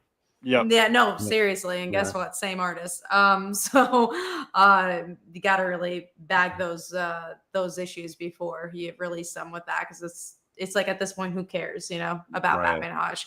Honestly, again, I'm reading it just because I want to finish the collection at this point. But like story wise, I didn't really like the story that much, anyways. Real quick, my number one was G.I. Joe, so that was my pick of the week right there overall. So freaking fantastic book overall. Yeah, my top 2 were really strong. I love both of them. All right, so now we'll pass it over to Mr. Fowler over here, and you're gonna do what our most anticipated books are of the week. Which I think it's another big week. Like I think there's a lot of comics tomorrow. Yeah, 30 books. I'll say I don't have that much, thankfully. They're on my pull list, and I don't know if there's going to be any more. But there's 30 that I know for sure that I'm getting, and I'm like, this is probably the biggest week of the year for me. If you've got 30, it's probably going to be pretty big for me too. I don't remember, so I'll have to look. But I even tried to look to see if there was anything I could cut. Yeah, I legitimately know. Like everything there is like a lot of new number ones coming out. A lot of the series that I usually read, I read. You know, there wasn't anything there that I think the only book that I decided to pass was Mortal Thor. Really? Because I was like, there's 30 books here. I got to cut something. Yeah. And you know what? It might wind up being in my box anyway, because I could have put it on the FOC, not realizing how big of a week this was going to be. Right. I'm just kind of glimpsing, and man, that's a lot of books. Yeah. Okay. I remember having to make cuts too. I remember being like, I would normally pick that, but I might have to make some cuts too. All right, so getting into most anticipated, we talked about it a couple times throughout the show. Skinbreaker number 1 is the one book that's on all 3 of ours. It is our number 3, and it's Kirkman, it's Finch, you know, superstar team, but it's a fantasy book, which I don't know if you're gonna like, Kat. No, I don't want to say I'm prepared to not like it, because like we said, it's a great creative team, and I don't love going to comics like that, but I'll say it's working against me. Yeah, of course. Yeah, I would understand it, is all I'm saying. If it's just I'm looking forward to the David Finch artwork. Yeah, it's gonna be gorgeous art. Yeah. That's like, remember when he did Wonder Woman? Yeah. And then when he did, what was that independent book that I think he drew? Was it Rose? Was it called Rose or something like that? It was like Image. It was from Image. I know. I think so, because I know Meredith Finch wrote it. She wrote that one too, right? Yeah. I feel like he might have done the art for it. He did. I believe he did. Yeah. Let's see. I think it was called Rose, wasn't it? God Yeah, dang, yeah, that I'm was pretty like sure. ancient ago. How I would even Wow. remember that, I don't even know. I don't even know if it finished either. It's like one of those indie books. I don't know if it had like an ending or not, or if it just kind of disappeared because I don't really remember the ending. Yeah, it has been a while, but yeah, it was called Rose. Um, Anyway, but yeah, David Finch is great. I mean, looking forward to that and gonna keep an open mind. And also, it's the comic book store has definitely been promoting it too. Like, it seems like they've been having a lot of initiative. Like, here is the poster. Like, let's There's make sure people also buy a it. So, treasury edition for this too. Yeah. oh, like and how long is that? It's this same book, but it's just bigger. So it's Yeah. Oh, right, it's the oversized. big and it's one. like Okay. Yeah, it's so that's like $10, $15. Yeah. $15. I'll say Yeah. I can't. I know there's. It's funny. There's 2 customers at the comic book store that buys them, and they in my stores like, we know those are the ones for you guys, and they like just buy 2 because I'm like, I don't know if I could put that anywhere unless it's like a Spider Girl issue 1. I don't think I'm getting Yeah. it. Yeah, for sure. All right, That's the new thing though, and people like it, I guess. I guess I don't know. I mean, Mhm. Mike's got a giant book over there that he showed earlier in the show. So I'll say for Absolute Batman, it makes a you little go. bit more sense because I think it's like Yeah. such a big one. But Skin Breakers, I don't know. Normally, I mean, not we don't my know. It could be thing. Walking Dead. You never know. Normally, not my thing. But just again, there's Yeah. Absolute Batman's badass. It's a great Sure. looking cover. I hope that was I think- black and white. Yeah, It was and I think different. the only other thing I would do it for is probably either if Spider-Man did something like this or Transformers did something like this. Yeah. You know? I can see that. All right, so I'm gonna go to my number 2 just because it's not a book I'm looking forward to, but I am anticipating it, which is Battle World issue 1. I'm curious about it. I want to see, what this is about. I Like, don't have high why? hopes for it. Yeah, Like, where does it come from? Like, how do they get there? Like, I don't know. I'm getting it. Yeah, so we'll see what it's all about. But let's jump to Hyde Street number 9, which I'm actually excited about too. That's Mike's number 2. yeah, This is Dr. Frankenstein, and we got a Nice. little bit of tease of him from last issue. So yeah, man. This book is just so good. It's one of my favorite books out there because it's not just you have all these horror books out there that only do, again, anthology stories, right? Mhm. And this book, though, continues to deliver on just this next level where we get all the different characters and you learn about the ins and outs of them. And, obviously they have their mission at hand and every character is so unique and so different. And it's just, I love every single one of them. And the artwork in this book is just amazing. I can't wait for this issue. Yeah, same. And then, Kat, you got all new Spider-Gwen Ghost Spider issue number 2, which I really like the first issue. Yeah, I was really impressed by the first issue. Yeah. I really enjoyed Stephanie Phillips' voice on this character. Again, everything's going against this character that she's in the 616. And they have some crazy things going on, but Stephanie Phillips makes it work. So I'm looking forward to it. Yeah, again, bringing her dad into this universe, having her start up a band again. So that's fun stuff, and that's familiar stuff. So, hopefully it just gets better and better from here. All right, so let's jump to Black Cat number 2, which That was close to being on mine. Yeah, mine too. I just kind of went different because it was more to talk about. But Black Cat 2, I think we all liked Black Cat issue 1. Yeah. So Yeah. Yeah. Absolutely. I mean, I think now we're going to start to see where the series is going to kind of go. Right. So that's what I'm looking forward to here. There's just love the character. And that's why it was just like my number 1. I'm just looking forward to the entire series. Yeah. The one I put for number 1 is Void Rivals issue 23. We've got Cobra Law meeting Wheelie. Wheelie, Oh for my anybody God, that doesn't dude. know, is the Transformer that rhymes and talks really fast. And Python, of course, from Cobra Law.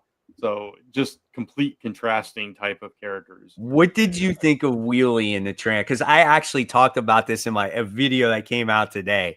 What did you think of Wheelie in the Transformers movie? In the live action movie? No, in the animated movie. animated Yeah. movie. I was about to say, was he in the live action? I don't remember. He's one of those characters that it's like he's fun, but it can get really annoying really fast. You know what I mean? So He's the Deadpool of Transformers. he kind of is. Yeah, he Yeah. kind of is. So it's going to be interesting to see in written form how that plays out, though, because I don't know how you deliver that as because he talks really fast and he's always right. Yeah. So And it's like, I know when I read that, I'm going to hear that annoying, high-pitched voice in my head. And I'm going to be like, God, I hate this guy. And I think maybe that's why I don't like Deadpool. Maybe it's from Wheelie. Because maybe it is. I just like, he annoyed me so much. And it's like characters like that, Deadpool, the way Harley Quinn is written right now, like they constantly joke and try to be funny or this rhyming bullshit, and it just gets so old so quickly. And I'm just like, oh, I'm so over that. I hated him in that movie. I was like, and then you get the toy that came out. Dude, I completely remember this. After the movie, we went to the toy store. We looked for new Transformers. Wheelie was there, and I looked at him, and I'm like, he's this little Transformer, right? And then he transforms, and he looks like the crappiest little robot. And I think I hated him for that too. Sorry to go on this tangent about Wheelie. No, but right. I couldn't stand him in that movie. But I think that's going to be the funny thing about him interacting with Pythona, who is just this this cool, bad, killer character. That's it's going to be interesting, to see them interact with each other. I think. Yeah. Yep. Yeah. All right, so moving on to Cats, which I think we're all anticipating. This book, of course, is Ultimate Spider-Man issue 41. We're also getting really close to the end. Yeah. So, and the last issue had a lot of revelations with Gwen. So, I mean, anytime this comes out, it's usually my most anticipated. Of course. So, but this is titled, Cat, like the ultimate showdown to the final for the Sinister Six. For the Sinister Six, yeah. Yeah, I mean, so like, if this is legitimately the last battle with these guys, and this whole series has been building up to this, where does it go from here? Does it go to the whole Maker situation? Right. I'm not sure. I'm curious as well, and I don't know if I wanted to go to the Maker situation as much because I'm not reading the Ultimates. So I'm just like, I kind of like the little corner that this has been keeping, because as a Spider-Man fan, I'm enjoying it. And when you make it bigger, it's like, not saying that you shouldn't connect it, but it sucks that that's like the last bit of it too.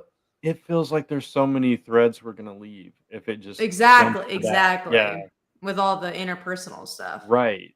Yeah, you got his son and Felicia and all that stuff going on, and it feels like there's gonna be so much left on the table if we just jump right to the big stuff. So we'll see though.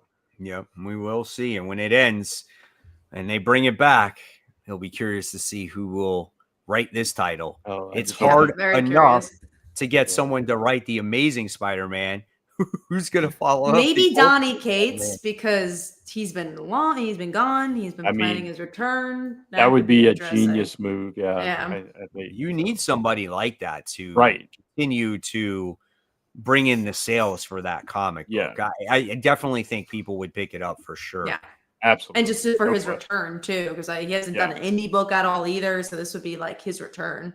What if he did like a Donny Cates and Ryan Stegman get back on that book? Dude, I mean that maybe make the 500,000. Who knows? I mean, I would pay money for that. Yeah, that would be a there's move no barriers either, and there's no barriers. Do whatever you want with Spider-Man. Exactly, you can tell his story there. Yeah. That's best case scenario right there. What? Create Ultimate Paul. No. Could you imagine that? Oh my Lord. I wouldn't want that. I need to see what happens to Paul now. Now he's become my soap opera guy. He's your new She-Hulk. Exactly. Watch, he'll go after She-Hulk. He'll be like, hey, Jen, you want to go out on a date? I would like that. I would like to see an MTV book with Paul and just him just trying to date the Marvel Universe. And we have a love triangle, Jack and Mark, She-Hulk, and Paul. Instead of Marvel Universe kills or Marvel Zombies, it's Paul dates the Marvel Universe. I might read that. I would read that. I would too. I think that's hysterical. And all the women, and probably like Deadpool, all the women and Deadpool all say no to him. Oh God, that's hilarious. Oh man. Well, I guess that's it, guys. That's a great way to end off the show for tonight. And it was a overall, I think it was a fantastic show. We had great conversation with, DC and Marvel and Deadpool and Wolverine and Wheelie and Cobra Law and everybody else. And so, yeah, so can't wait to discuss the comic books for next week because it's going to be huge, like we said. So as always, guys, thank you so much for watching.